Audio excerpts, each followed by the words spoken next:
supernova Vince Carter in 1999 changed everything.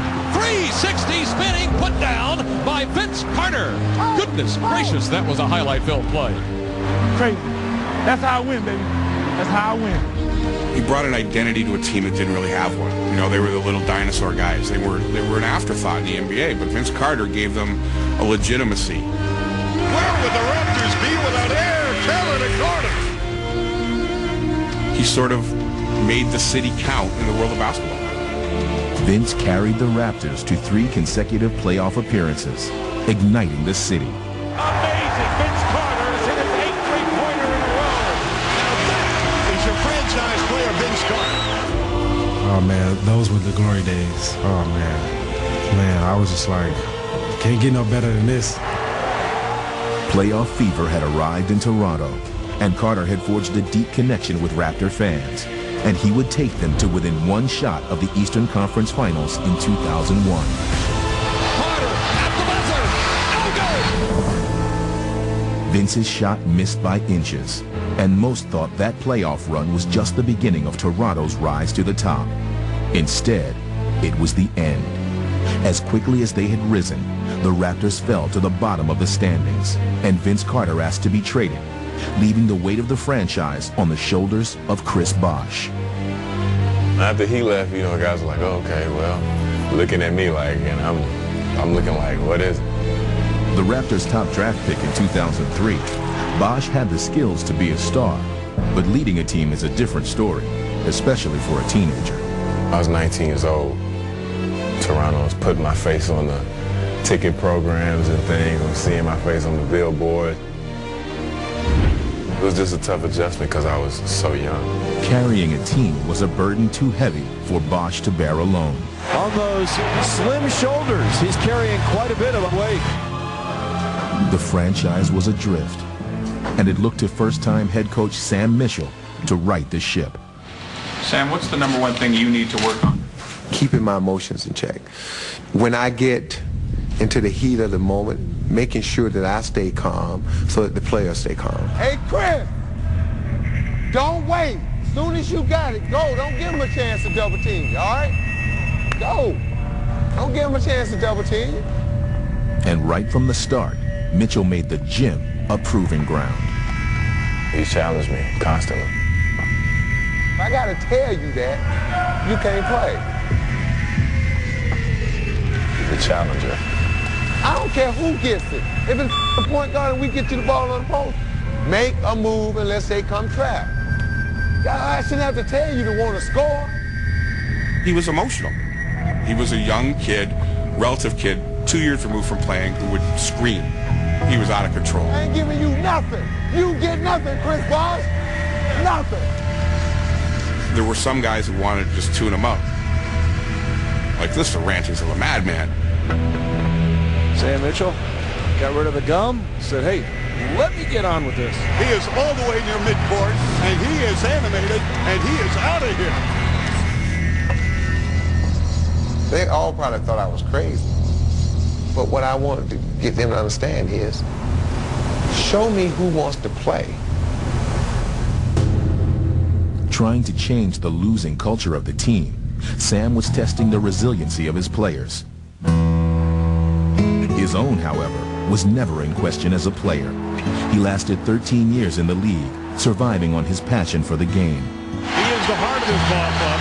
They call Sam Mitchell the team morale leader. Good D, man. Hey, keep him out of there. He served as a teacher for the young players, especially a 19-year-old Kevin Garnett, and provided a veteran's voice for the coaches. We got guys right here. We talked about that today. Dean should be right there. Because, you know, that's We weren't talking no Flip. Gotta let them know they ran that ISO play where they put the one guy shooting. Nobody, we got to remind the guy pushing left. We got to talk, guys. That's what we talked about.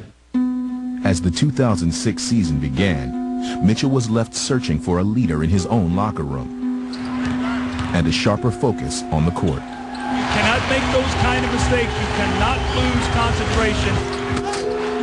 And with the losses mounting, many wondered whether Mitchell was the right man for the job. Everybody's questioning you. everybody. You know, I get in a cab driver, like, hey, coach, what are y'all doing? You know, you're 1-9. Will Peterson, Chris Bosh looking on. Their ball club down big here at home. It was killing me, man. I mean, it doesn't matter how hard you play, you're still on the losing end. That's a bad feeling. It just kept getting worse and worse. And it was a couple of days where I didn't want to go. You know, I was like, man, I don't want to play today. You know, I tried yesterday and we lost. They go to 1-8 at home and 1-15 overall. And the Raptors are being booed off the floor. I used to tell them all the time, we'll start winning when y'all won't tolerate certain things in this locker room. As they sunk to 1-15, Chris Bosh would finally take Mitchell's message to the team in an emotional locker room outburst. Sam was waiting on it. He was waiting on it. He was just sitting back and watching, and it was just like, okay, pressure's building up. He's about to explode. I was upset. It's like I was enough. Chris just tore into him. He just lit into him. And I stopped the coaches. They was like, well, we need to get in. I was like, no, stay out. Because in order to win, I can't be the policeman in the locker room. I'm the coach. Winning teams police themselves. And by the time I walked in the locker room, now they knew if you didn't do what you're supposed to do, it wasn't going to be me coming in just getting on you. Even though we had lost the game, I knew then the loss was worth it.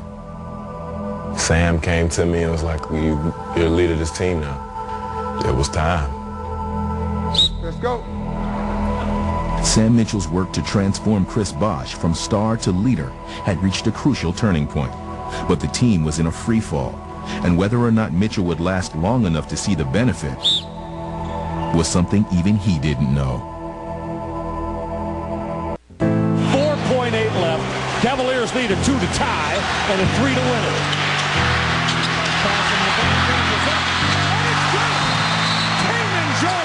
Beats the buzzer and the Raptors. The Raptors would stumble to a 27-55 record in 2006. And Sports Illustrated ran a poll that put Sam Mitchell on top of a list that no coach would ever want to be on. They said I was the worst coach in the NBA. Sometimes words hurt worse than a punch in the face. A punch in the face, the sting will go away, but the lingering effects of what somebody says about you can last a lifetime. The Raptors had hit bottom, and it was time for them to make a change. We said that we were going to strive to hire a president and general manager for the Raptors that was very experienced and proven in the NBA. Today, I'm delighted to announce that we have done just that. The Raptors chose the reigning NBA Executive of the Year, Brian Colangelo, to run their franchise. The Raptors were an afterthought for 5 years. They were just sort of another team in the league. But when Brian Colangelo decided this was a franchise worth working for, to build, his reputation in the league made people sit up and take notice. It's terrific to see this kind of support. And we want to see you here next year during the games. Don't forget, all right? Thank you. He had turned the Phoenix Suns into contenders. And now, the Raptors were expecting the same. The first day he was here, you know, you felt that excitement, you felt that rush. You were just like, we finally turned the corner.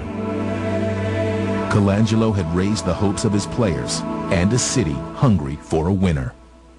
I was a little surprised and taken aback by the expectations of, you know, a team that won 27 games. You know, what are you going to do? How many rounds of the playoffs are you going to get to? Not about getting to the playoffs. It's like, how many rounds are you going to jump forward? But as the son of Phoenix owner Jerry Colangelo, Brian had faced scrutiny his whole career. I was Jerry's son. Jerry elevated himself to president, named me general manager.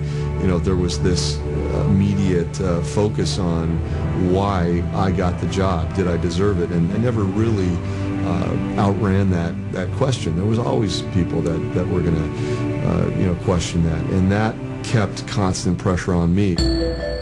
For some, pressure can be an excuse to play things safe, but not for Brian Colangelo. He was a risk taker. Colangelo would sign a 28-year-old rookie from Spain, a former NBA bench warmer who had starred in Israel. and even hired an assistant GM from Italy. But he saved his boldest move for the draft. You want to shake up the world tonight? With the first pick in the 2006 NBA draft, Toronto Raptors will select Andrea Bargnani.